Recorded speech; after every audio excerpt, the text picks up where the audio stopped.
Welcome back to A Culture Shock, the podcast that digs into the strange, the unexplained, and the utterly fascinating corners of human belief, practice, and the weird history that inevitably follows. I'm your host, Jessica Chobot, who forgot to hit record the first time she did this, so this is our second round. And today, we're going to continue on with my series, Do You Know Where Your Ghost Hunting Techniques Come From? The Dowsing Rod edition. Today we're going to trace the history of this remarkable phenomena from the dark, echoing mines of medieval Germany to the quiet, spiritualist halls of the 21st century. We're going to explore the tools of the trade, we're going to meet some of history's most famous water witches, and we're going to ask the central question that has plagued this practice for centuries. Is dowsing a functional skill, or is it simply folklore?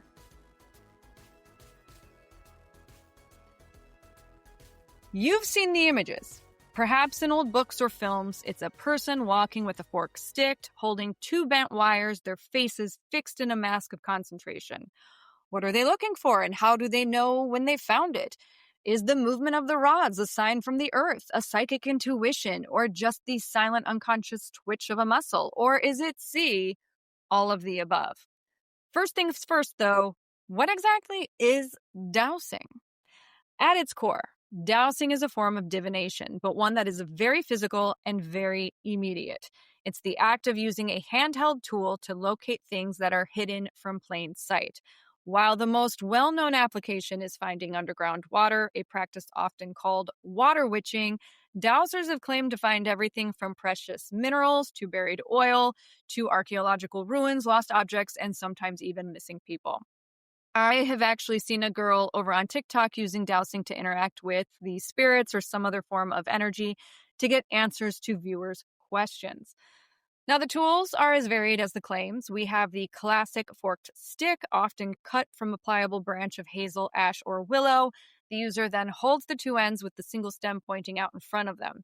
Then there are the metal L rods, typically made of copper or brass wire bent into an L shape held loosely in the hands. The user walks slowly, waiting for the long ends of the rods to either swing outward or, more famously, cross over one another. And a third form uses a pendulum, a weighted object on a string, which is often used for map dowsing, holding the pendulum over a map and waiting for it to swing or circle over a specific location of interest. So those are the tools. How does it all work? Well, believers offer a range of explanations. The most common, and I'm going to say this wrong, I think, is the idiomotor effect. Idiomotor effect, whatever. A fascinating psychological principle where a person's subconscious thoughts or expectations cause subtle involuntary muscle movements. Dowsers say that this is the physical body responding to a signal that it's receiving, a signal that would be otherwise undetectable. Others point to subtle energy fields or electromagnetic sensitivity, proposing that the human body can consciously or unconsciously detect the low-frequency vibrations or energies that emanate from underground water, minerals, or spiritual energies. Some go even further, positing a form of psychokinesis, where the mind directly influences the movement of the tools. Skeptics, however, of course, have a very different take on it. The common ground for them, because there, oddly enough, is common ground, is with the unconscious movements. They agree on the idiomotor effect, but see it as a whole story, not just a singular physical response. For them, the movement of the rods is simply a manifestation of the dowser's expectations. They point to well-documented cognitive biases like confirmation bias. We have seen that phrase crop up a lot on this podcast, where a person subconsciously seeks out and remembers information that confirms their beliefs while ignoring contradictory evidence. Basically, the doubters are saying that a dowser remembers the one hit they made and forgets the other 9 times that they missed. Doubters also highlight selective memory and observer expectancy effects, where the person conducting the test subconsciously influences the results. Now, the science remains firmly on the side of chance. Despite that, however, the belief in the practice still has persisted for centuries. So then that brings us to where and why has this stuck around? The story of dowsing begins not with a desperate search for water in an arid land, but with the clinking of picks in the dark mines of 15th century Germany. The first widely documented use of divining rods was not actually for water, but for ore. These were dangerous, unpredictable times for miners who were looking for veins of gold, silver, and other precious metals in the unforgiving earth. Their trade was full of risk, and they often turned to folk magic and ritual to aid them. There's a famous 1556 work on mining by Georgius Agricola, which features detailed woodcut illustrations of mining practices, and within that image, a dowsing rod is depicted as a standard tool for finding ore. This shows that by the mid 16th century, dowsing was an accepted, if unofficial, part of the mining trade. From the dark mines, the practice then spread across Europe, transforming from an industrial tool to an agrarian one. In France, Germany, and the UK, dowsing became a fixture of rural life, a method for finding water sources for farms and villages. The water witch, or dowser, was a respected and sometimes even feared member of society. But this growth, of course, did not go unnoticed by the church. In an era where anything that could not be explained by scripture or science, and even science was on the line sometimes, that was attributed to, therefore, supernatural forces, a twitching stick was a prime suspect. The dowsing rod, once a miner's everyday tool, was now seen by some as a witch's wand, a way to enter into a forbidden communion with demonic spirits. However, despite the condemnations, the practice persisted, passed down from one generation to the next, driven by a deep-seated belief and very deep-seated need for water. So, now let's move on to the evolution of the dowsing rod's shape and its many offshoots. The dowsing rod's evolution from a simple forked stick to the myriad of tools used today is a fascinating journey that mirrors the transition from folk magic to New Age spirituality. The traditional forked branch was chosen not just for its shape, but for its purported metaphysical properties. Hazel was a favorite, as it was often associated with wisdom and magic in Celtic and European traditions. Willow was also popular for its association with water.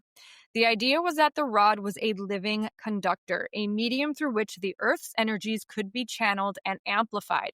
The dowser's hands would feel the subtle tension or the pull of the rod, as if the wood itself were trying to break free of the hands and find the source of the water. In the 19th and 20th century, as metal became more common and more affordable, the metal L rod began to take over. These were often made from copper or brass, which were believed to be excellent conductors of energy. Unlike the forked stick, which required a certain amount of physical tension and strength, the L rods were held loosely, making the slightest movement or twitch of the wrist dramatically apparent.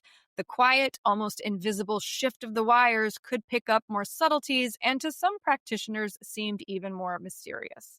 And lastly, the pendulum, a simple weight on a string, represents an even more direct form of divination. It can be used for yes or no questions, with one direction of a swing representing yes and the other representing no. In the occult world, pendulums are used over maps, over a person's body for a quote-unquote medical diagnosis, or even in the spiritualist community to communicate with unseen entities. Some modern dowsers even incorporate crystals into their tools, believing that the crystal itself enhances the energetic connection. So let's talk famous dowsers. Dowsing's history is filled with characters who brought the practice to the public stage, often in dramatic and controversial ways. One of the most compelling narratives centers on Jacques-Aimar Vernet, a 17th century peasant in France. Aimar Vernet's claim to fame was not in finding water, but in finding criminals. In 1692, a local wine merchant was found murdered. Aimar Vernet was brought in to investigate, and he proceeded to follow a trail with his divining rod. He claimed the rod led him across fields and over rivers, even twitching violently over the graves of the last man and woman the murderers had passed. The trail finally ended in the city of Lyon, where the rod supposedly identified the killers in the public square. The men were promptly arrested, the case became a national sensation, and Aimar Vernet was summoned to Paris to demonstrate his abilities for royalty and nobility, including Henri Jules de Bourbon, I think it's Bourbon, the Prince of Condé. However, during these tests, Aimar Vernet's dowsing failed when he was not given the chance to observe his subjects. The Prince of Condé concluded that Aimar's powers were not from the rod itself, but from his own unconscious observation of the criminal's appearance and body language, which I still think is pretty friggin' amazing. Moving into the 20th century, we find Henry Gross, a retired game warden from Maine who became one of the most famous dowsers in American history. Gross was known for his ability to find water, not just on his own land, but for dozens of towns and individuals across the New England region. His fame grew when he worked with the author Kenneth Roberts to douse for water on his property. Roberts was so impressed that he wrote a book called Henry Gross and His Dowsing Rod, which became a bestseller and brought dowsing to a new level of mainstream attention. The U.S. Geological Survey was so intrigued that they conducted a series of tests with Gross. They buried various objects in water pipes, and then Gross was tasked with finding them. The results were mixed and inconclusive, but his supporters pointed to his successes in the real world as proof, arguing that the artificial environment of the tests was not conducive to dowsing. To them, the science of a dowsing test was meaningless without the natural, intuitive element. Dowsing even found its way into military applications, most famously during the Vietnam War. Desperate to locate Viet Cong tunnel systems and buried landmines, some military units turned to dowsing rods. These soldiers would then go out with L-rods, hoping that the tools would cross over the hidden tunnels and the booby traps. Now, the effectiveness of these efforts is highly debated, with some military leaders claiming that it was a useful tool and others dismissing it as a dangerous and ineffective practice that resulted in needless casualties. Moving from the military to the exact opposite side of the field is spirituality. The spiritualist and occult movements of the late 19th and early 20th century found a natural home for dowsing. As these groups explored concepts of unseen energy, spiritual communication, and telepathy, dowsing became a tangible way to, quote-unquote, feel what others couldn't. The concept of ley lines, invisible lines of energy that supposedly crisscross the earth, became intertwined with dowsing. Dowsers would use their rods to walk around the perimeter of an ancient monument, something, say, like Stonehenge, and then claim to feel strong energy fields that connected these sites together.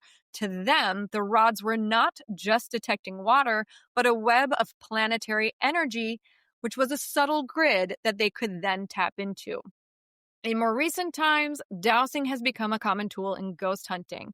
Ghost hunters use pendulums or L-rods to communicate with spirits. A ghost hunter might hold up a pendulum in a supposedly haunted room and ask a series of yes or no questions to the entity. The slightest movement is interpreted as a message from the spirit world. It offers a tangible form of communication with the deceased. Some even claim dowsing rods can find not just ghosts, but cryptids like Bigfoot, alien implants, or other paranormal phenomena. So, where does that leave us today? Is dowsing folklore or functional? Dowsing persists, but it lives in two worlds. In rural communities, especially in places like Appalachia, parts of rural France, and the UK, the practice of dowsing for water is still respected and trusted. To many, it's not a mystical practice, but simply an inherited skill, kind of a folk knowledge that has been proven time and again within their community to work. In the academic and scientific communities, however, the verdict is in. A number of carefully conducted double-blind studies have been performed where dowsers are asked to find water sources that are hidden from their view so that no external cues can influence their performance. In these studies, dowsers have consistently performed at or below the level of random chance. The scientific consensus is clear. There is no evidence that dowsing works. And yet, belief persists. Why? Perhaps the scientific answer is simply not enough. To many, dowsing isn't a science, it's a ritual. It provides a way to feel connected to the earth, to trust one's intuition in a world that often rewards logical thought alone. It creates a psychological focus, an embodied form of divination that allows the practitioner to tune out the noise and to listen to their internal voice. In the end, dowsing is a tool that is either mundane or magical, depending on your POV. A practice that is both a logical fallacy and yet an enduring part of human tradition. Maybe the rods are just twisted wires, or maybe they are antenna, tuning us into something deeper and something unseen. Thank you all for listening or watching today's A Culture Shock podcast. New podcast episodes go live every Tuesday over on Patreon and then available on Wednesday everywhere else you listen to your podcasts. If you are interested in supporting the show as well as having access to the extra show goodies that I make, including ad-free and early episodes, feel free to join us over on our Patreon page at patreon.com/A Culture Shock podcast. Speaking of, I just checked and the software is telling me that I am all caught up with episode shoutouts to paid members, but I do not believe that that is true. So if you are a tier 2 or above member and I have missed your name, please contact me over on Patreon and I will fix that. I promise it is not done on purpose. Last thing before I go, if you are in Utah this weekend, come stop by the Phenomicon in Vernal. I'll be doing 2 presentations, which I'm hoping to treat as a live podcast that I can then record and publish later on for all of you guys here. I'm going to be talking about my personal encounter with a possible skinwalker last time that I was in Vernal shooting an episode for Expedition X, but more importantly, give you the details on what happened behind the scenes and what didn't make the cut, and include some Q&A afterwards. I'll also have a booth there, so feel free to stop on by. You can look to my socials for more info. You can find me pretty much across most social media pages, but I'm most active over on Instagram, so my handle there is at Jessica_Chobot. You will definitely see the information there if you want to check it out. And with that, I am your writer, your host, and your editor, Jessica Chobot. This has been the A Culture Shock podcast. Thank you all for getting weird with me today. Until next time, toodles.